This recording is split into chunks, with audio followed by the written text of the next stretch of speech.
Hello, everyone, and welcome to another fantastic episode of Faces of RfR.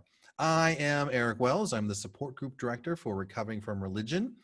And this series is an interview series that where we take volunteers or some people that are connected with recovering from religion and talk to them, get to know them, get to see what makes them tick, and kind of get to understand why they wanted to come on and volunteer with recovering from religion. So today we have a very special guest, and soon you will find out why. Well, everyone, I would like to introduce you to Dr. Darrel Ray. Darrel, how are you doing today? Great. Trying to withstand the heat here in Kansas, so I'm surviving so far. So you're located in the Kansas City area. Right. And oddly enough, that's kind of where RfR started. Did you have anything to do with that? That's a trick question, isn't it? Yeah, well, in 2009, I did have something to do with it.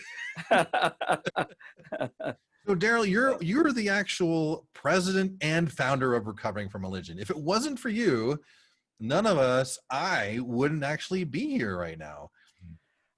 Well, I think you'd probably be on the planet, so yeah, we're not going to. That's true. I probably we wouldn't be talking to each other right now. We wouldn't be talking to each other right now. We wouldn't be kind of going forward with the Recovering from Religion mission. Right. Something that is near and dear to my heart. Well, I agree. We probably wouldn't be talking to each other. And I think we met. I don't know. Did we meet through your RfR group, or did we meet before in this? I think we met before. Okay. Maybe at Skepticon in Springfield, Missouri. Oh, yeah, it could well have been because I'd spoken there a number of times. Yeah. So I'm really glad we met, and we've had a fruitful relationship ever since, and it's been pretty cool working with you for all these years now. Yeah, I've enjoyed getting to know you, and some of your views and the way you approach life is I've adopted for my own too. I really love it, and thanks for just being you. I don't know how it'd be anything else, so you're welcome. So I'd like to get into a little bit of like the history of RfR, but kind of before we do that, tell us a little bit about yourself. Like what do you do for a living? What kind of background do you have? Well, I'm retired or semi-retired. I'm working my butt off, but I'm still retired. And I was a psychologist by training. Took a degree in anthropology and sociology as an undergraduate at Friends University. That's short for FU. Or some people call it Friends University of Central Kansas. I'll let you figure that one out. And then I went on I thought I wanted to be a minister, and I went to Scarrett College for Christian Workers in Nashville, Tennessee, and got a master's degree in religion. At the end of 2 years there, realized that it was pretty much all bullshit. And I didn't become an atheist at that point. Probably wasn't even an agnostic. I was just a super, super liberal Christian. And I was still having to deal with my super religious family and in-laws, because I married a woman that was from a very religious family, as was I. My grandfathers and uncles and aunts and cousins, everybody were ministers or missionaries. I had a bunch of missionaries in my family, and my own parents became missionaries when they retired. So it's pretty intense religious, and getting rid of that baggage is not something you do overnight. So then I went back to school after getting my master's degree and said, I want to help people. I think that was my real motivation in getting the religious degree, but I don't want to help them become, more religious because I don't see any God in this. So that's when I went back and got my psychology degree and practiced clinical psychology for about 10 years before I moved in. I started moving about 1985 into organizational psychology and started my own consulting firm and was traveling around pretty much all the Western world consulting and enjoying that a lot. I did pretty much had a 25-year career of organizational psychology and another 10 years earlier in clinical. So that was kind of the background, the whole focus. I enjoyed the work. It was really a fascinating work. I love psychology. I love teaching people. I love training people. I love helping organizations, as you know, because we're recovery from religion. I'm Yeah. pretty good at putting organizations together, pretty good at diagnosing what issues organizations have and helping them map out a way to deal with those issues or plan interventions. And so, 25 years of work, I look back and think, well, it's pretty good training for starting on recovering from religion. So. Yeah, it is. I gotta say, I assume that you applied a lot, if not all of the principles you kind of learned and developed over those 25 years to the Recovering from Religion organization. This is unlike any organization I have been a part of. I remember when I first stepped into the support group director role, I was a support group leader for like 5 years before that, but I never was really on the inside of Right. how the operation worked. And I was so nervous. Like, I'm just used to the corporate world and kind of whose toes am I going to step on? Whose egos am I going to bruise? How do I tiptoe around these eggshells? Like, where are the landmines? And Yeah. that was like the first month or two of me kind of feeling my way around. And my gosh, there was none of that. None of that. I have never worked with something that's so open and so encouraging, and just there's not a lot of ego, but and a whole lot of praise to be had here. Yeah. As you know, I wrote 2 books on this whole subject. Right. Back in 1994, McGraw-Hill published my first book on teaming up, and then the second book on performance culture in 2001. And so I had this template of how I think an organization should run. And I trained these templates to Fortune 500 companies and small family business. I had a wide range of clients. I mean, everything from General Electric to the mom and pop printing shop down the road.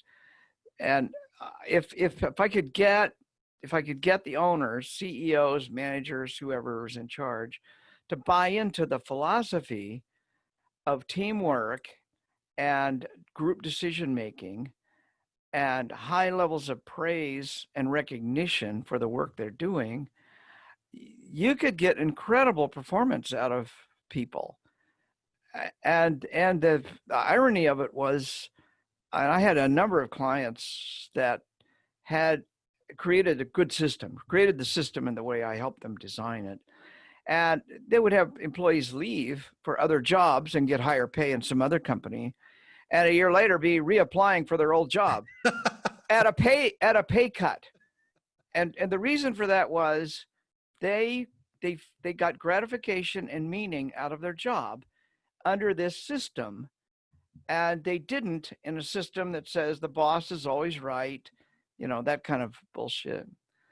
So, and I would teach these folks, and this is kind of relevant to recovery from religion. When I would teach a course to managers, one of the first things I would do in the course is I would ask the question, how many of your employees are the president of their bowling league, are the chairperson of their church fundraising group? How many of your employees have children and get them to school every day without any supervision? How many of your employees pay their bills and get their mortgage paid every month without any supervision? I would just ask them, and I say, do you have employees that do that? And of course, everybody would raise their hand. Then my next question is, why can't they do it at your work? What stops them from doing that? So obvious. It's like so obvious. Exactly. Wow. Exactly. And I say, where do your employees go to get meaning? They go to the bowling league. They go to their church circle because you aren't providing it for them. And what we're in the business of doing as a team-based organization, I'm talking to a corporation, is helping people find some meaning in their work. And every job in this company can become a source of meaning for that person. And people really want meaning. They want meaning even more than money. Yeah. If I can get an adequate salary to supply my lifestyle, then the next thing I want is meaning. And so what I've simply tried to do with recovering from religion is say, people want meaning. Our volunteers want meaning. Our clients want meaning. Our board of directors, people want meaning. Everybody wants meaning. How can we help them create as much meaning in their life as possible while helping other people create meaning too? I mean, it sounds really theoretical, but you're seeing the results of it when you see, how many people on the chat line, they're constantly praising each other and telling each other and coaching each other and training each other. We don't need a damn supervisor to do that. You and Todd don't have to stand around snoopervising. I call it snoopervising. Oh man, that's good. That's good. Everybody, because people come to us highly motivated. All we need to do is give them the skills, give them some coaching, praise the hell out of them when they're doing it well, coach them when they need improvement. And people come here and they will go, even if they don't stay with us, they'll still go home and start using these skills with their children, with their families, with their spouses, even with their own parents who are still religious. I dare say a lot of our agents are kinder and gentler and probably more effective with their own families as a result of shaking chats on our chat line. So yeah, a whole part of the volunteering with this organization, and probably many others too, are the skills that I've gained and been able to develop, and that's has a lot of value in it. It's more than just me giving up my time, and more than me just helping other people, but I have gotten so much out of this, not only personal growth, but also just in skills that I've gained and have been able to use, and in many different situations. Yeah, you're absolutely right. I see that in my own experience. And you, among all the other volunteers, you see a direct result of your work. Yeah. You can, when I work if I were working in a company and all I did was put a widget on a piece of equipment and I never saw what it looked like at the other end, I might not realize the meaning that what I'm doing is contributing to somebody else's, ability to drive a car safely or something like that, Yeah. So whatever that meaning is in that, but for us, when you get on a chat and at the end of that chat, somebody says, "Thank you so much. You've really made a big difference." Fuck, that makes a hell of a lot of meaning. That's like the big meaning paycheck right there. And when you get a new support group leader and they do about 3 groups and they want to get you on the phone, they can't wait to get you on the phone and call you and says, "We had 2 people come we only had 2 people show up and they both left walking on cloud 9 because they were able to hear each other's stories and get new meaning in their life." Yeah. I mean, I don't care how many people show up to a support group meeting. I don't either. Yeah. It matters not. If we can get one person to show up, we can help them. Yeah. And that's my attitude. Plus, I have the feeling there's no such thing as failure. There's degrees of success. And you didn't fail if one person shows up. You had the opportunity to create success in helping that person create meaning. If 15 people show up and you piss them all off, that's not a good formula. So we need to coach you and help you learn to be more productive with the time that you've got those. Because these people they're taking a huge risk when they come into a support group. They don't know if you're just another religion trying to recruit them. Yep. They don't know if you're going to argue with them and tell them you're stupid for having believed in a God. I mean, there's all sorts of hazards.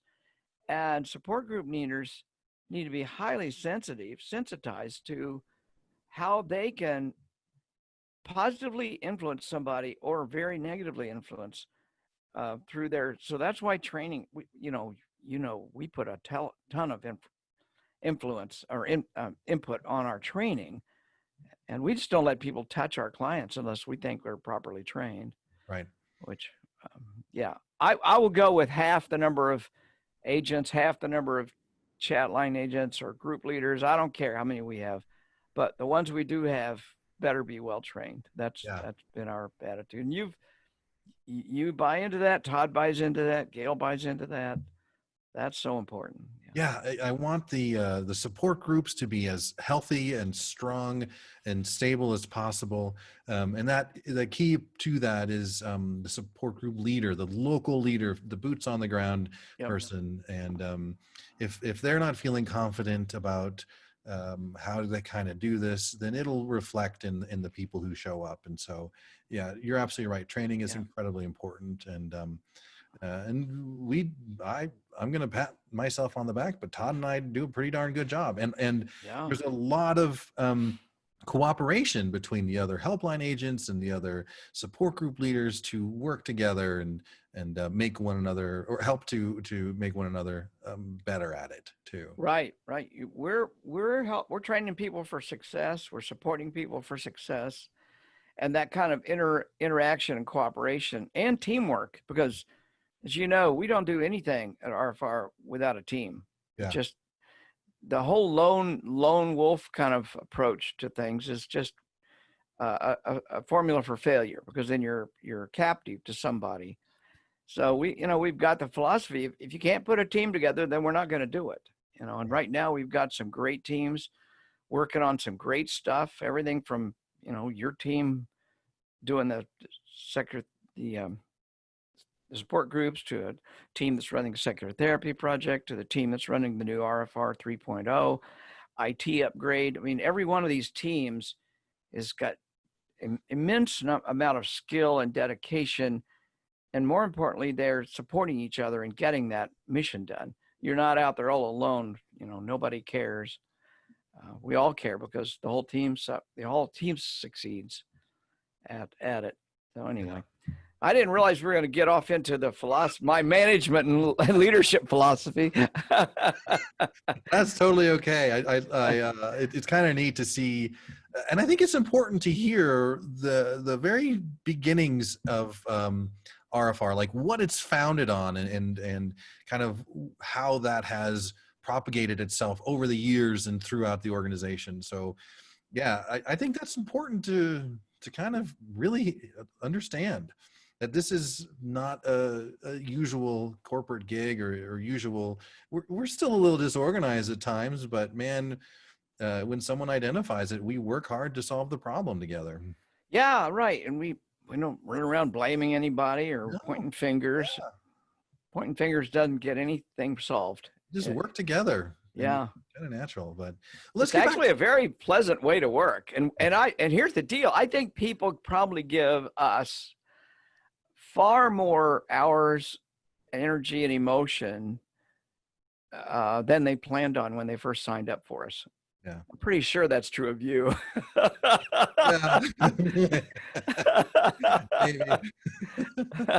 And why do they do that? They do it because this brings meaning into their life. Their day job doesn't bring meaning into their life. And I just can't emphasize enough. I mean, it's way off track, I know, but meaning is what we humans want to create. So if we can help some, and that's why people go into religion. Religion says we can give you meaning when it can't. Yeah. It gives you a false meaning, a meaning that's not based on reality. And what we're doing is giving people an opportunity to create their own meaning. We don't tell them what meaning is, should or shouldn't be. We say, here's a way to create meaning, and then we'll give you the tools, go do it. We don't tell you how to use those tools, but we'll give you the tools. Yeah. Well, let's go back to you a little bit. Yeah. You mentioned going and getting a lot of education in religion. Kind of, what was the origin story? What was your background with being religious? How did you kind of come out of it? And where would you be right now? How would you call yourself right now? Well, I'm an atheist. I've been an really out atheist for about 15 years, probably atheist for another 10 years before that. But I had business and family reasons for not getting out of the closet, as we all do, Yeah. Had I had a recovery from religion around, I might have come out earlier. I don't know. But going clear back to my childhood, I was raised very religious. I was the only Boy Scout. Boy Scout troop in our church. I was the only Boy Scout in our Boy Scout troop that achieved God and country, we had a bunch of Eagle Scouts, but even the Eagle Scouts didn't achieve God and Country. God and Country was a hell of a hard thing to achieve. You think of it as a merit badge, but it's more like a second Eagle Scout kind of thing. And I was in the Boy Scouts. I've never heard of God and Country. oh yeah, God and Country is the second highest award you can get in Boy Scouts. The highest is Eagle Scout. No idea. Yeah, God and Country is huge. But here's the thing: I was not only the only one to get it in our troop, I was the only one to get it in our entire region in a 5-year time period. Nobody else had gotten it within. I mean, it'd been like 5 years since anybody had got. It's that hard to get. Like I said, you can get an Eagle Scout easier. At least back then.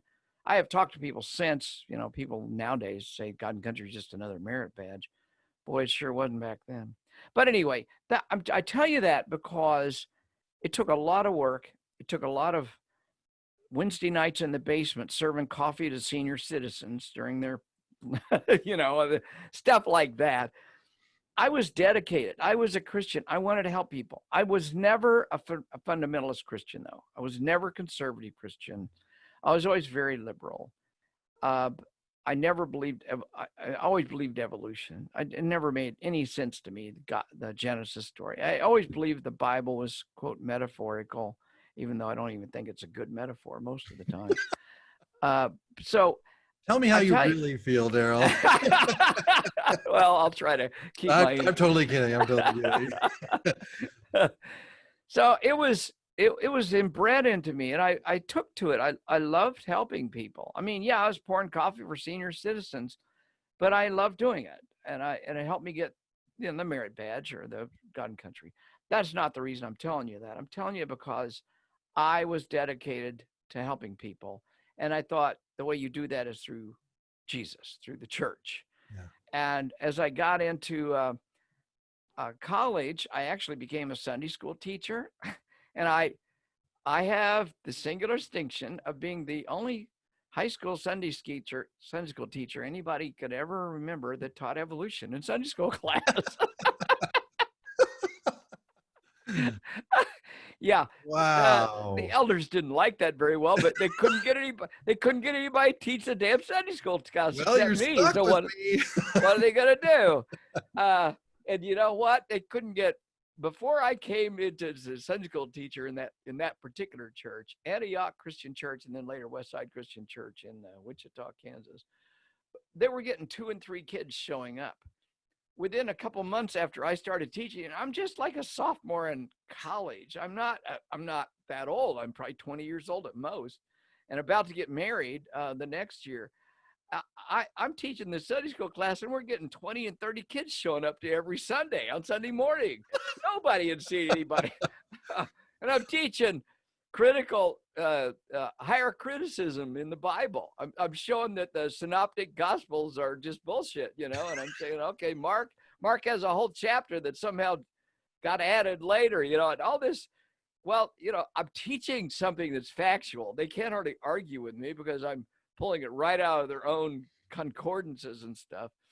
But I'll tell you, that led me to do something. I was always big in civil rights. I always thought the church should be right in the middle of civil rights. And as we know, churches really aren't. Most churches are against civil rights. You can see how even in 1968, so the senior civil rights movement is really going big. In fact, I'll just, while I'm thinking about it, I did an entire talk, Eric, on this subject, my childhood and what was my formative experiences. And I talk about this thing I'm going to tell you right now. And that is, in my sophomore year, I read a book on bus ministries, going out, getting a bus and picking kids up and bringing them to church, right? Okay. So we had this school bus that sat in the back of the church and rarely got used except to take kids to church camp in the summer. So it just sat there. In fact, it was set there so long with nobody using it, you'd almost always have to charge the battery up. Sure. It was an old school bus. So I approached the board of elders and said, I want to start a bus ministry. And I showed them the book I'd read, and here's the plan. I had it all planned out. I mean, I typed it all out and said, here's what it's going to cost. It wasn't very expensive.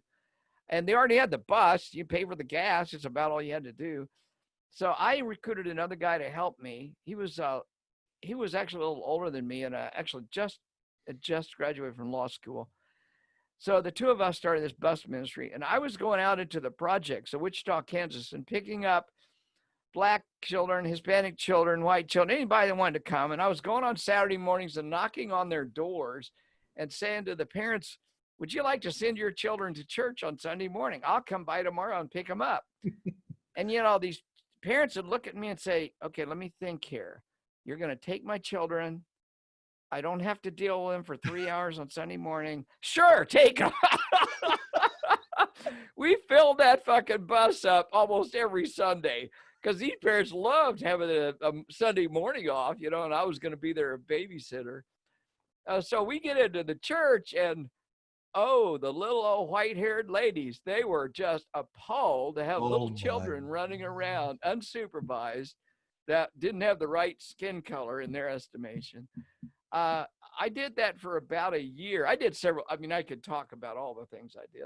I look back and think, how did I do all that shit? I mean, and still go to college and still oftentimes work 2 part-time jobs. But I did it. And I was bringing kids in, and they were getting Jesus, and they were getting the Word and the Bible. And then I had to go off to graduate school because I was going to go to Scarrett College for Christian Workers in Nashville. And I handed this job off to the guy, the lawyer that had been with me. And the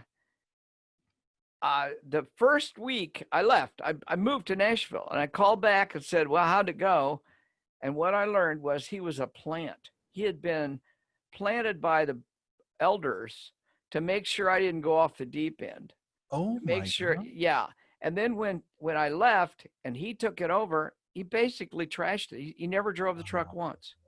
He didn't knock on any doors. He didn't do anything. He just let it die. Wow. And it was his job to let it die. I was the son of the chairman of the board of elders. My dad was the chairman, at least he was off and on. But so they didn't want to cross me because my dad's the chairman of the board, and I'm enthusiastic, and I'm trying to build. And they didn't have any kids in that church because there's a bunch of old people. The church was dying, and I brought kids back into it. Of course, I brought the wrong kind of kids. So I look back at that and I think, well, it was a very important learning experience for me. And at that time, I realized Christians really don't give a shit about race relations, racial equality, gender equality. They don't care. They're just all about Jesus. And I could go on and on about that. So but that's not the focus of is that what you're willing to know?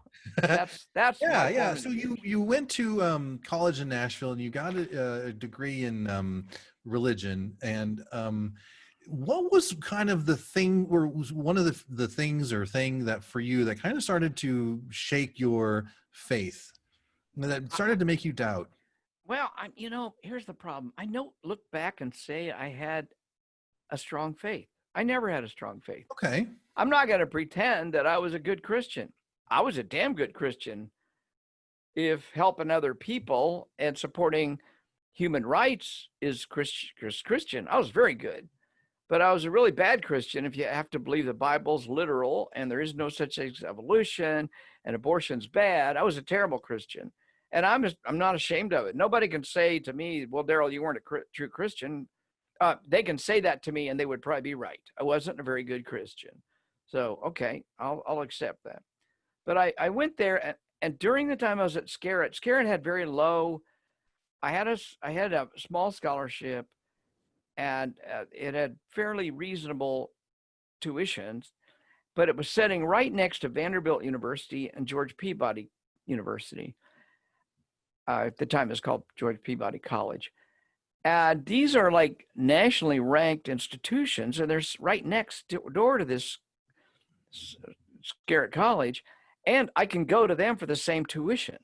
So I took the maximum number, which is about 50% of all my courses. I took at Vanderbilt and Peabody. I did not take them at Scarrett. So I got a very deficient education in theology and shit like that. When I went to Vanderbilt, though, I went over to the divinity school, and I took systematic theology at the divinity school. And I read gigantic tomes of theology. And I'll tell you, Eric, after reading a 500-page book on systematic theology, at the end, I thought to myself, I don't know any more now than I did when I started this book. And it's just intellectual masturbation. That's all theology is. Oh.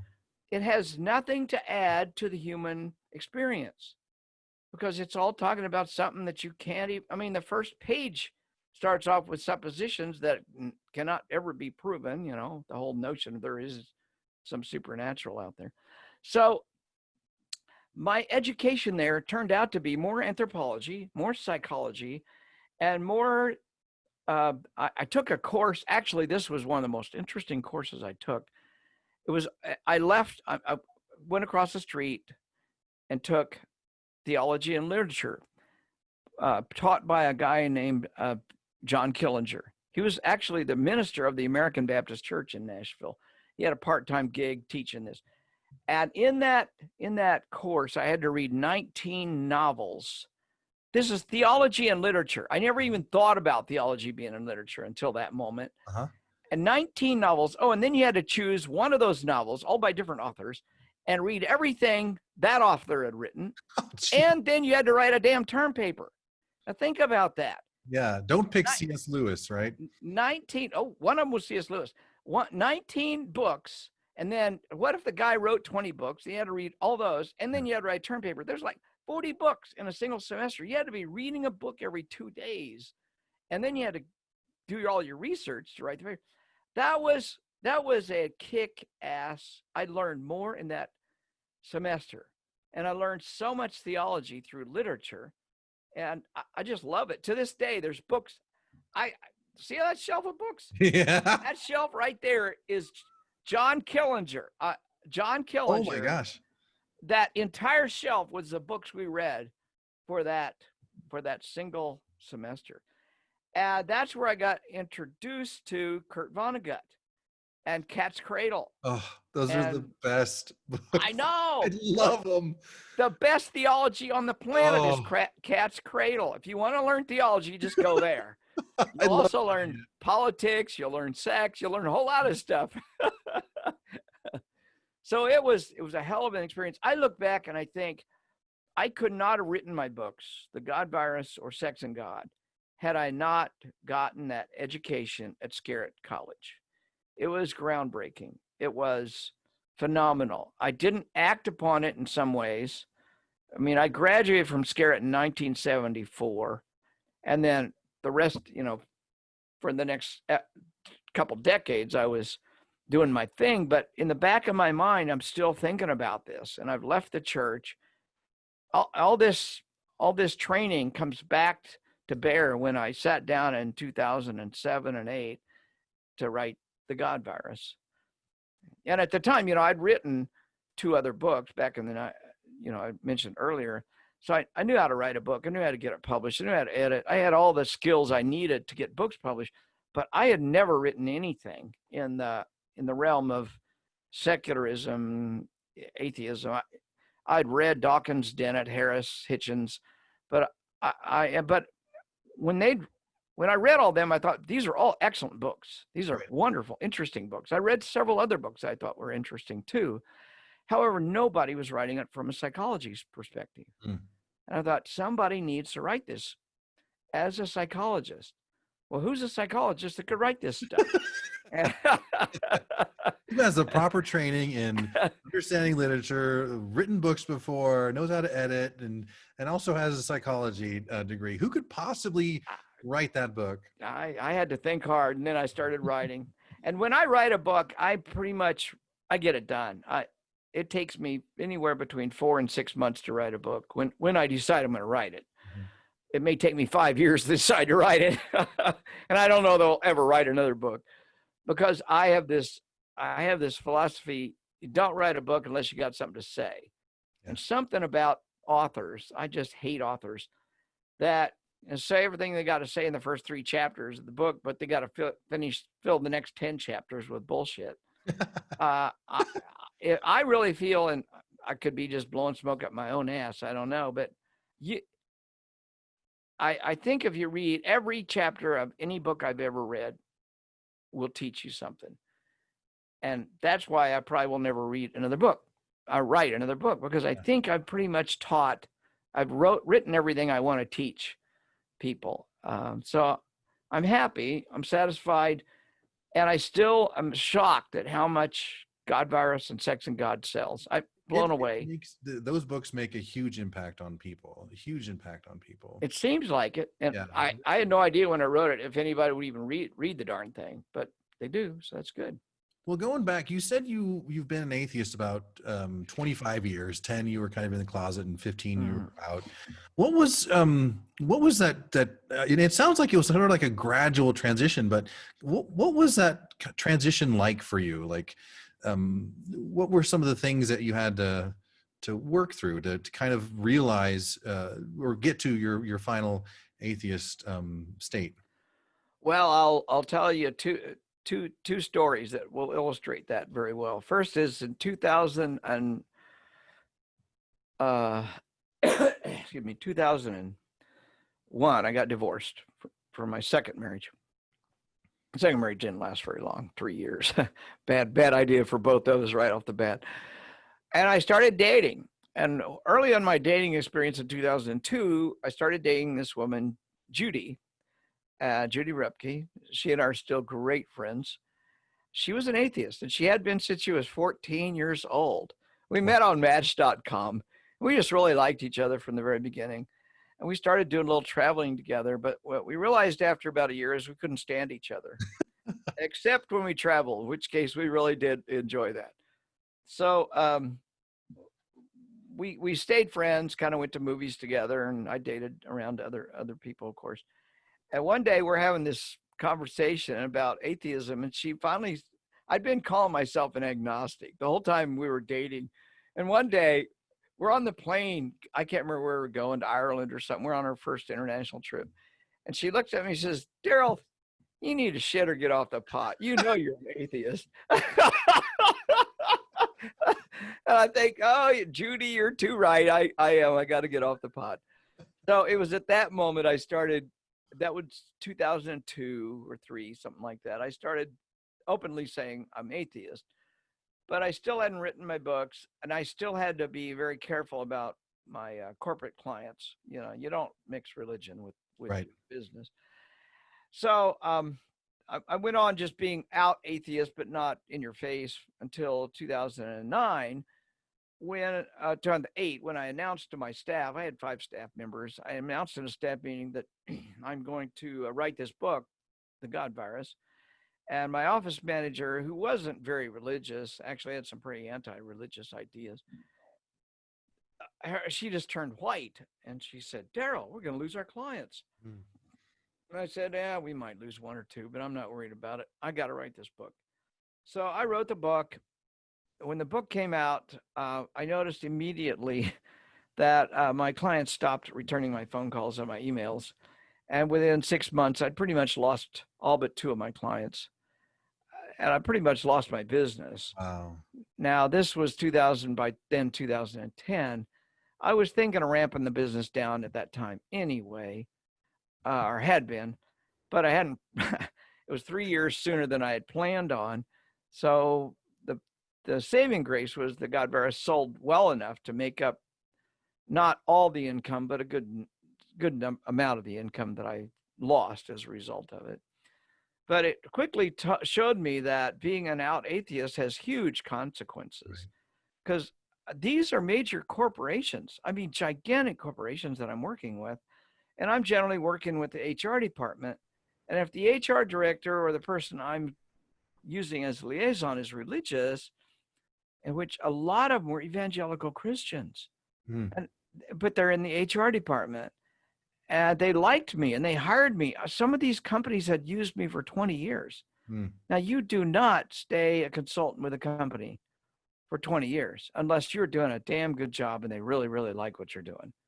So 20 years of relationship, 20 years of work, and it's gone in 6 months because I'm an atheist. Nothing else changed. Wow. So I had to kind of quickly change, a lot of aspects of my life. And then I said, I'm going to have to say, screw it. I'm an out atheist, and no hiding that anymore, because the God Virus came out. And that kind of inspired me because chapter 5 of the God Virus was about sex.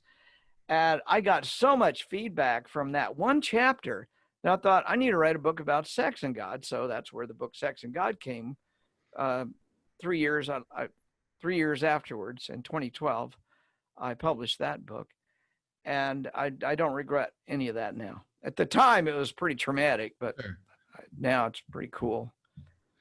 What was one of the hardest or the toughest things for you to overcome as you were kind of coming out of your old belief system? Boy, the toughest. I I'm almost ashamed to admit it was too easy for me. Yeah, it kind of sounds that way. Yeah, it sounds Yeah, like it was a gradual thing, and you were almost on the fence after coming out of university, anyways. yeah. I just, for example, I was 12 years old on a trip with my family out to New Mexico, where my aunt and uncle worked for the Bureau of Indian Affairs in a school, and he was the principal of the school, and they were super Christians, and their whole idea was we're going to become federal employees so we can convert Indian children. I mean, it was insidious, but Yeah. at 12 years old, I wouldn't have known any better. And my brother and I go hike to the top of this mesa that's behind the school. It's out in the middle of nowhere, 60 miles from Gallup, New Mexico. Now, if you know anything about that, that's bumfuck nowhere. You got to travel about 40 miles over dirt, rough, unmaintained roads to get there. It takes you like 3 or 4 hours to go over the roads just to get there. And so it's really isolated, but you can hike all over the place. And we hiked up to the top of this mesa, my brother and I'm looking around, there's shark's teeth all over the top of this mesa. Are you kidding me? Nah, shark's teeth. So I that's gather as many as I can, and my brother grabs them, and we put them in our little medicine bottle that we have, and we come back down and we show them to my mother and my Aunt Margie. And I say, Aunt Margie, look at this, shark's teeth. We found a bunch of them up on top of the mesa. Why are they up there? And Aunt Margie said, because God put them up there in the flood. And I think in front of my mother. And I think to myself, you two women, I didn't call them that in my head, don't know what the fuck you're talking about. Even at 12, I knew better than that. I always believed in evolution. So how good a Christian could I have been, Eric? It was that easy for me. So I'm ashamed to say it in some ways because I see the pain that so many of our clients go through and how difficult it is for them to deal with their parents. When I started dating my second wife, and I told my mother, if I'm dating this woman, she said, well, I hope she's a good Christian woman. And I told my mother, I came out to my mother at that time. I said, Mom, if she's a good Christian woman, I'm running as fast as I can. And I came out to my own mother about 1992 as an atheist. And she never batted an eye. She and I had a great relationship. She hated that I was an atheist, but what's she going to do about it? I'm the only son I'm not. Me and my second brother were the only sons that really supported her and loved her. The other two were alcoholics. They didn't ever do anything, caused trouble. So yeah, it was way too easy for me. I'm sorry to say. It's fine. Everybody has their own, as we both know, everyone has their own journey through it. Yeah, right. Yeah. So RfR was started in 2009. Yeah. Right? Yeah. What was kind of the impetus behind that? Like what had triggered you to kind of think, hey, we need to help people out here? Well, I was, the God Virus actually was published in physical form in December of 2008, but we didn't start promoting it big time until January 2009.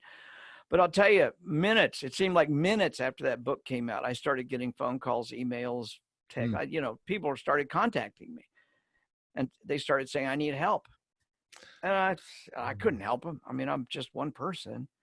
At the same time, I had retained a publicist out of New York City to help me, publicize the book and get some articles written about it and stuff like that.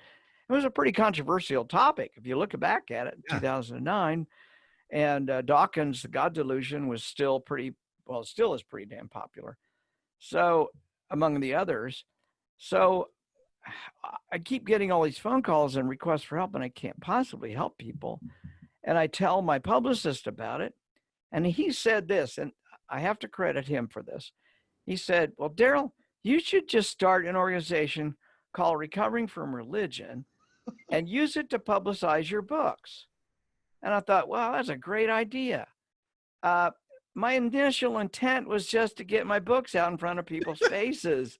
I didn't intend to start this whole organization. Okay, you're it's actually like a horrible person. Oh, okay.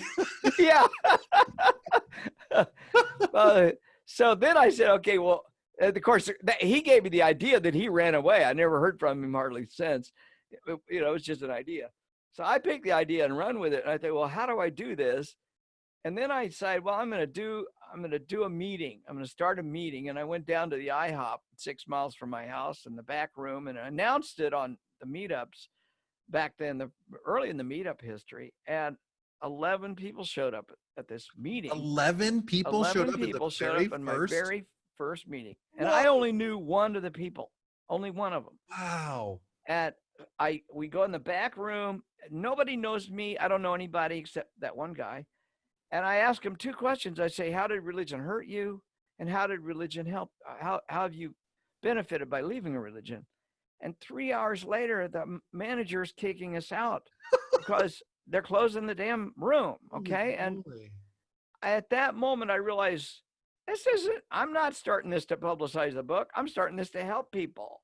I now know what I need to do. Wow. So I have to thank my publicist for the idea and my own ego for getting me in there because I wanted to promote my books, right? Now, I won't bullshit you. I'm sure it helped promote the books. There's no doubt it did. But after I saw how much that one meeting helped people, that's when I thought to myself, I now know what I'm going to be doing. This is my new mission. That's cool. And I started pushing. Now, it took years for us to get up, you know, to build the platform. It's like anything else. It's a hell of a lot of hard work, and you're going to get setbacks and stuff.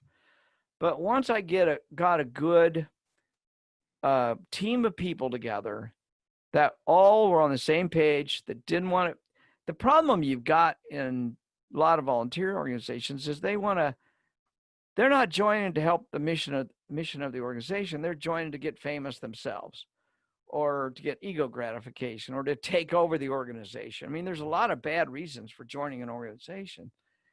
And that was the thing I had to be very careful about. I knew how to build an organization, but I had to find people who really were dedicated to the mission. And that's why I love you and Todd and Gail and Gwen and so many of the other people. I couldn't even begin to name everybody. That's Chris, you know, there's so many people doing great work. But I can't name, there's nobody that is in any significant position in recovery from religion that isn't 172% dedicated to our mission. You know, they're not here. They do get recognition, and we want to recognize people. We love recognizing people. But recognition's not why you come to recover from religion. You come here because you genuinely want to help people deal with the trauma that religion has caused. I'm going to disagree. I think that some people may show up here for some of those reasons, but once they get into the culture and kind of get trained and kind of see how things work, it becomes different for them. I mean, I've spoke with some other of the volunteers, and they came in, and one of them came in wanting to, thinking that he could do debates with folks. Like that's what he was about. And then he was like, that is not what it's about. I find out it's not what it's about. And he fell in love with it even more because he understood even more deeply what was going on. And right. So well, okay, you're right. I gotta change. I'll agree with you, because I mean I got in it for my own ego. So exactly. how can And that's totally okay. The folks though who continue to have that idea and not necessarily and not really kind of shift a little bit over, I don't think they last very long in the No, they don't. Yeah. You know. And we don't kick anybody out. They just realize, well, I can't get that part of my ego gratified, so I'm going to go find somewhere else, which is great. I mean, I have nothing against ego. We all have a bit of it, and we don't. It's a strong motivator and gets things It done. is a motivator. I think a lot of what we do is motivated by our ego, and I don't have a problem with that. Yeah. But it has to be balanced, and I think that's what we're all about. How do we balance that? So then RfR added on the hotline and the chat line. I imagine the phone line kind of came first and then expanded to the online chat. Yes. Yes, it was kind of they came really close together. We had a fellow approach, I don't even remember what his name is, but he had done some work. This is like 2013, I think. We were at a conference, and this guy came up to us and said, I used to work on a chat line and suicide phone line or something like that. I don't remember which one it was. And I think I can help you. I think this would be a good thing for you guys to do. Up until that time, we had only focused on support groups. That's all we'd done. Yeah. For like 3 years. And it wasn't growing very fast. And we weren't getting consistency because it takes as you know, takes a lot of work to get those support groups up and running and maintain them. So we jumped on that. We thought, oh, this is a great idea. How do we do it? And it took us a couple iterations to figure it out. And frankly, quite a bit of money. We had to raise some money to put the system together. Yeah, like the old voice over IP stuff wasn't super popular at the time, and phone number the toll-free numbers cost a lot of money at the time. Right. Yeah, and even to handle the volume, it was Well, and it's a chicken and an egg thing. You can have the greatest hotline in the world, helpline in the world, but if nobody calls it, and if you have the greatest helpline in the world and you don't have any volunteers, if people are calling, so we had this. How do we find volunteers? Okay, we get volunteers in. Okay, well, they're sitting around twiddling their thumbs all day, and nobody's calling us. So how do we get people to call us? It was iterative. You know, we had to keep building and building and building, and we also had to keep experimenting. I mean, early on, we'd tell people to work a shift. So we'd give them a 4-hour shift. Well, they'd sit there and watch their phone or watch their computer for 4 hours and nothing had happened.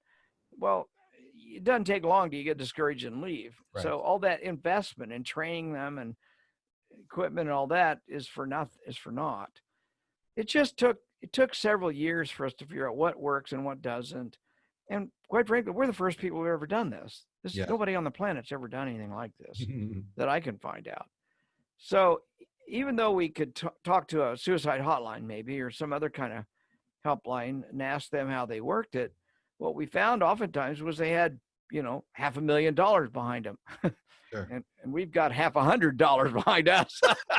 I mean, it was literally out of my back pocket. I was funding this thing for several years pretty much out of my back pocket. And then we started doing some fundraising and getting some money to start doing some things. But until it took us 5 years to really get the foundation put together. And then, once Gail came on, she's been with us now, I think 5 years. That was when we exploded. Gail is an amazing leader. She understands the mission. She has the skill set that I do not have. She is an executive director, and that is what we needed. I am not an executive director. I've got vision. I know how to introduce people. I can double check things. I can make sure the training program's doing what we want it to do. I've got a little social media expertise, but not very much. And the main thing is I see myself as the big picture person. Where are we going to be in 5 years or 10 years? I can do that really well. And how do we introduce people that can make that happen in the next 5 or 10 years? I'm very good at that too. I'm very good at networking, and I'm very good at publicizing what RfR is and why it's important and why people need to help us or call us. But you need somebody like Gail, Eric, Todd to do that next level of work, and that's actually find the people and do it and get the skills and other people, and you know what I'm talking about. Yeah. And so once we got the the hotline and the chat line were kind of settled, then if I'm correct me if I'm wrong, then the secular therapy project sort of began to materialize. And Actually, no. Secretary Project was an idea I had back in 2011. Actually, 2010 it started. Much earlier than the chat line. And they're really two different entities. Right. And when I first started the Secular Therapy Project, I was doing it because so many people were calling me again because they couldn't find a therapist. I've been to 3 therapists and they all want to send me back to church, kind of stuff. That's what I was getting.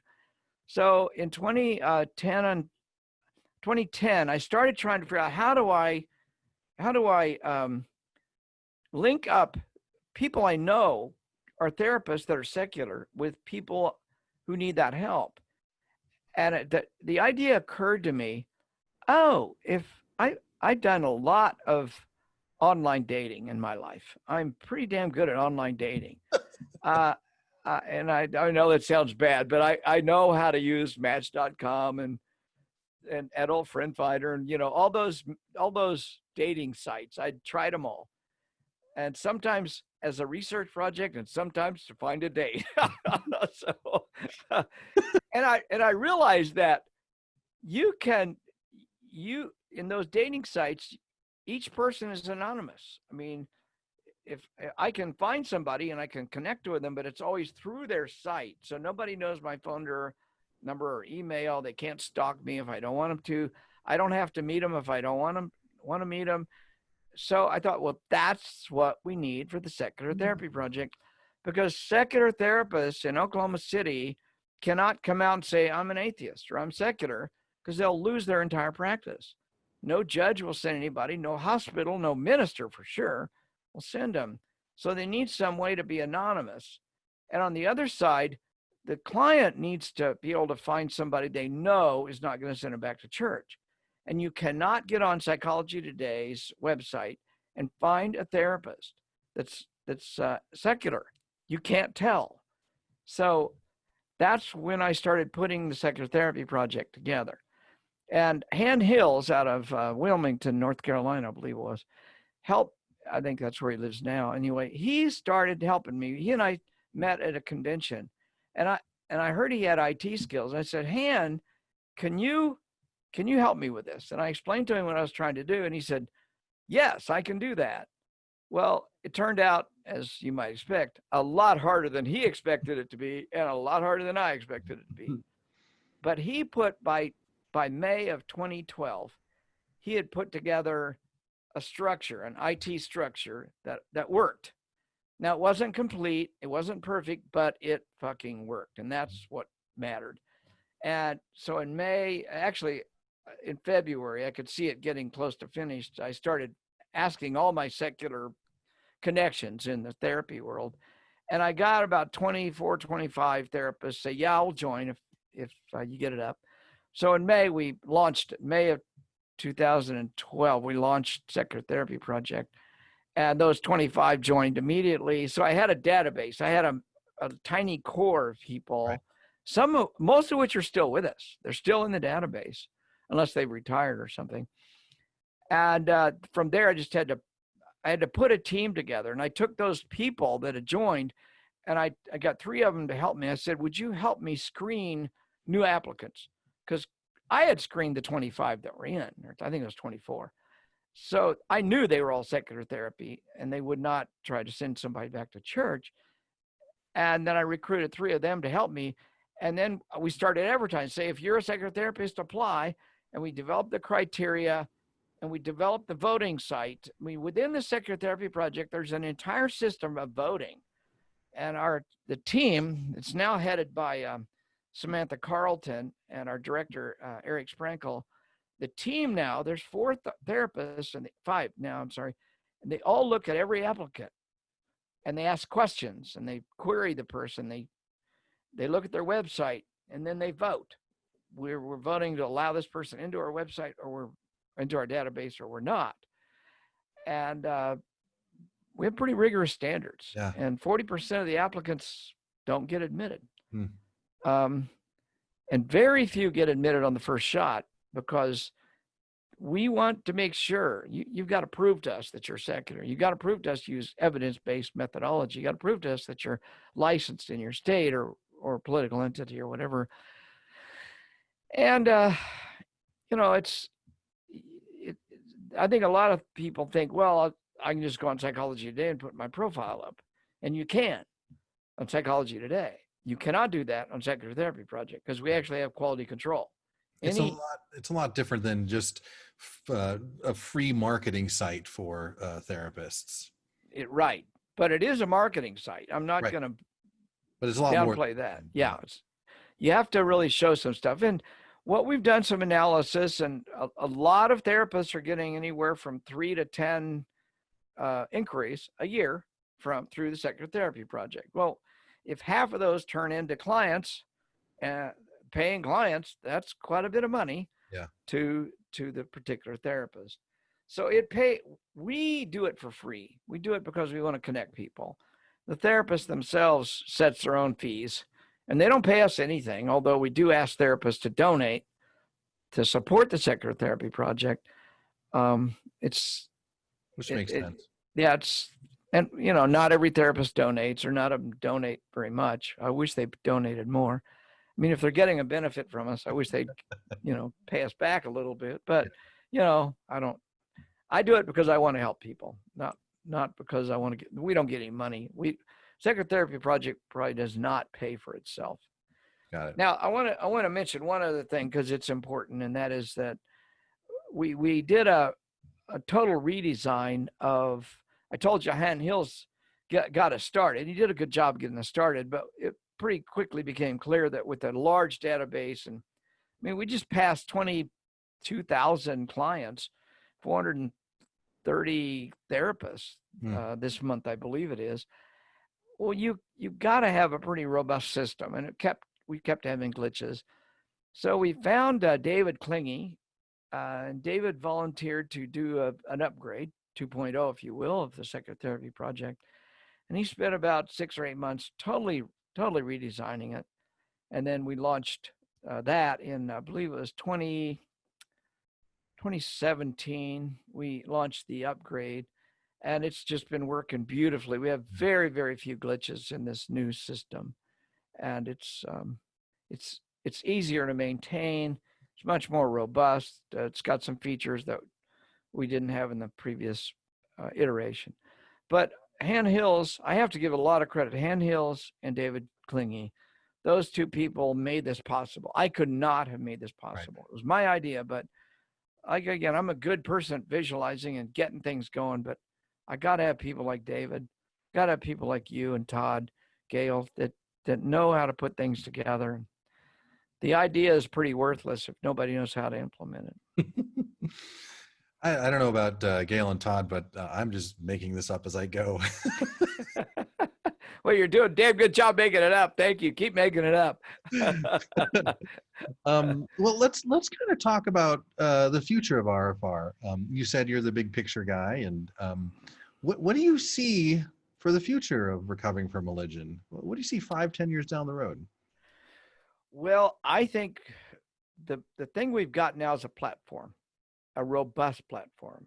And we've got an incredibly strong team in every program. Right now, every program that we've got, from our resources team to the Secular Therapy team to the helpline team and the support, every team is strong and robust. So we are not afraid. I'm not as afraid that if you lose somebody, it's going to trash an entire initiative or an entire program.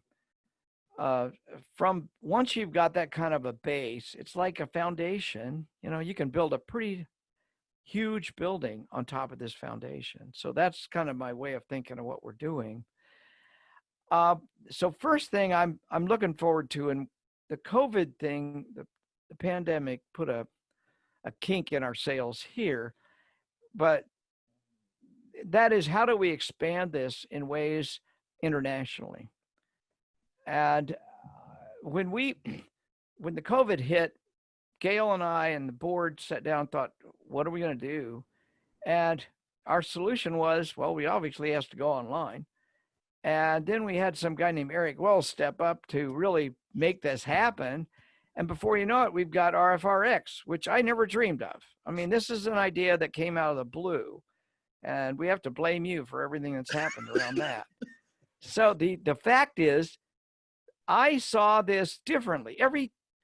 There's not a program that we have right now that I foresaw in 2009 or 10 or 11 even.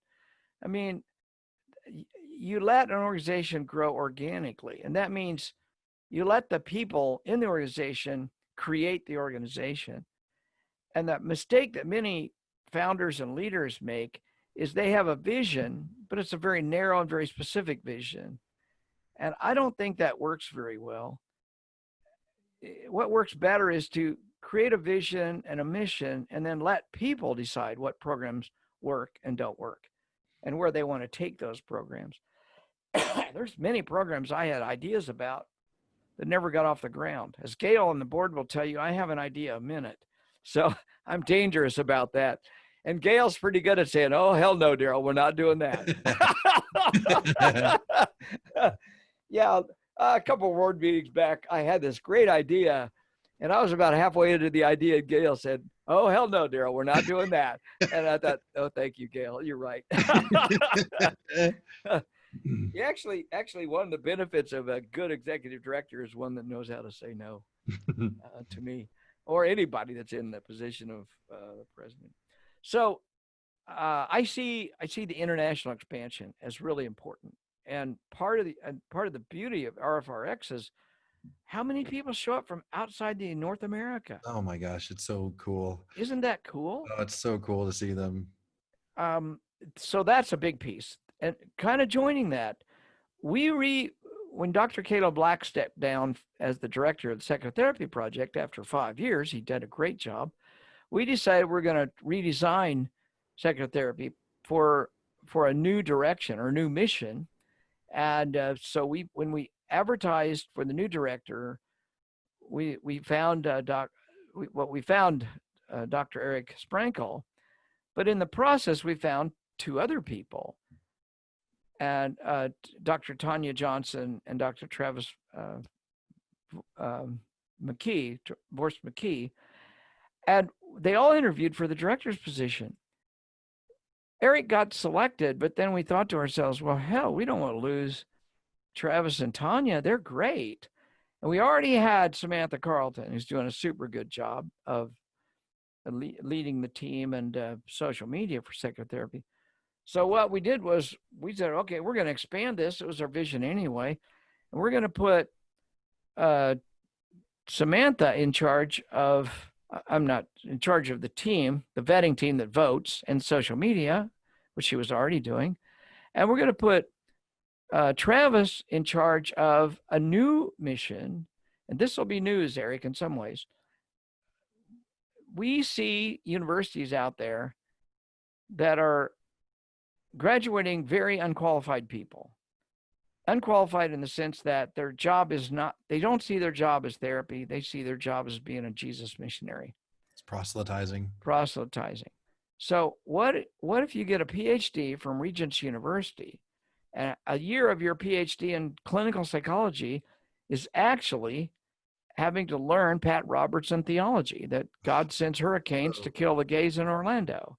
Oh, that's so gross. And you're licensable in almost any state in the United States.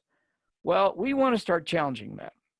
And what we learned in interviewing Travis, Dr. McKee, was that he'd already published an article, written an article on this whole problem. So he said, well, hell, okay, you become a member of the team, and then that's your job, is to start challenging universities. And we were that close to starting doing that when the pandemic hit. So it set us back a little bit, but our mission is still clear.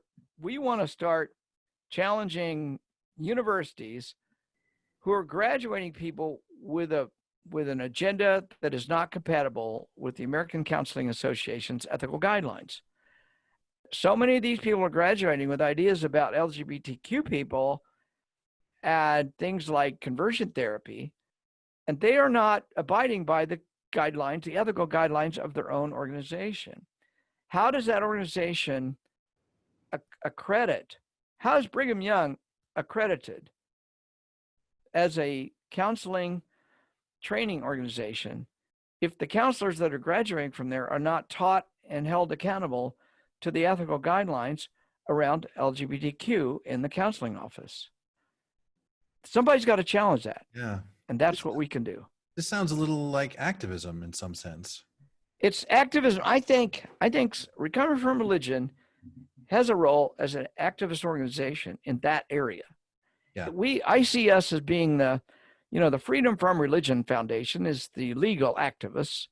Well, I think we can be the activists in secular therapy and challenge organizations to provide real evidence-based therapy and not Jesus therapy.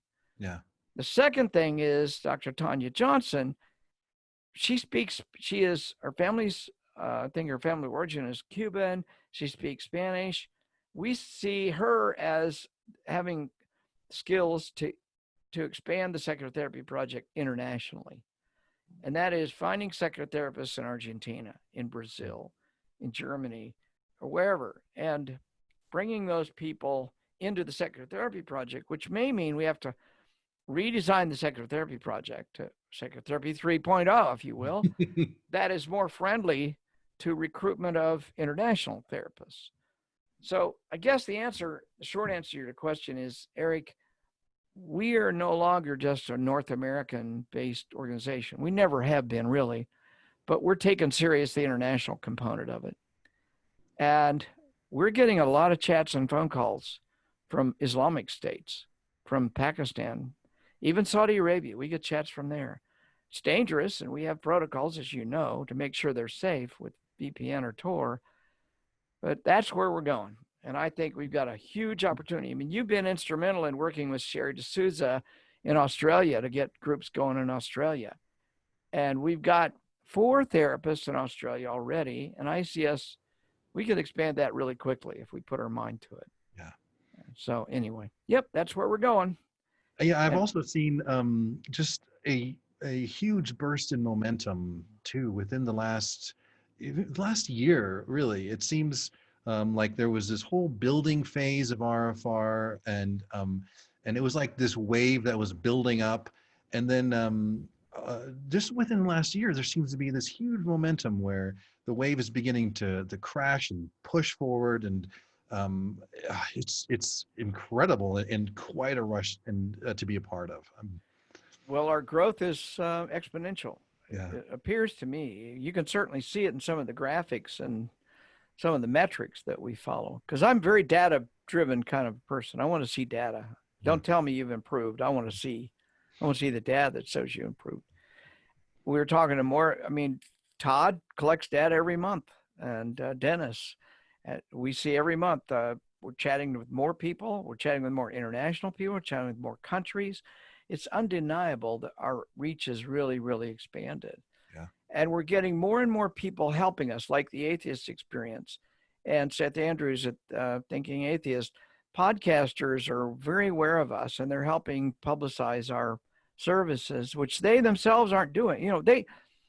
The Atheist Experience is not there to help people with this journey, but they can help people find us. Yeah. So we're working very closely with other organizations, much more. I think we've really built good, strong relationships with several other major organizations that are helping us.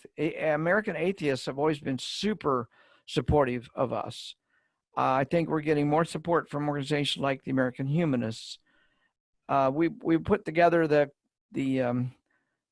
we were putting together the conference on religious trauma. And, you're talking with Janice Selby this Monday night, who put that conference together. And so those bridges, I think what you saw, Eric, was the culmination of years of trying to find the right people. And then once we get the right people in those positions, they have to learn how their position works and what their potential is and how they can bring their creative juices into that. And they also have to do something else. And I think that is, they have to do what you did, you mentioned earlier, that this is this organization that really lets you bring your creative side to it. As long as what you want to create is within the framework of our mission, go for it. Yeah. We may not have much money, but we'll give you what money we need. We'll give you what we can to support your mission. And I think when people feel like their creativity is unlimited, that nobody's going to say, no, you can't do that. And if we do say, no, you can't do it, it's probably for a damn good reason. And we will tell you the reason, and we'll work it through, and we'll try to decide, is there a way? We're not going to say no for no good reason. And we're not going to limit your creativity. The creative side of human beings is phenomenal. And once you lose that, once you let it go, that's what you saw, Eric. I think you're seeing the creativity really explode, and that's leading to more people chatting in and more people volunteering and more podcasters talking to us. I mean, I have besides this, I've got 3 more interviews to do in the next 2 weeks. That's awesome. Gail's got interviews. You've got interviews. I mean, I was doing this all alone 10 years ago. And now I have to say, hey, can I talk? I'm serious. I'm loving it that Charles Hill's doing podcast interviews and you're doing them and Todd's doing them. It's far more powerful to hear somebody else talk than hear me talk all the time. And, someday I'm not going to be here. I had a stroke 2 years ago, and I know I'm going to die sooner or later. It's not a surprise. All of us will. But it kind of brought home, okay, Darrel, you better make sure this thing's all going, because when you're gone, you want it to continue. Yeah. And that's my attitude. I tell Gail, I tell the board, I tell you guys that, you don't need Darrel to run this place. In fact, if I've done my job properly, I could disappear tomorrow and things would probably work better. So that's kind of my attitude. So. Well, Darrel, I like to think I'm indispensable, but I'm also good at bullshitting myself.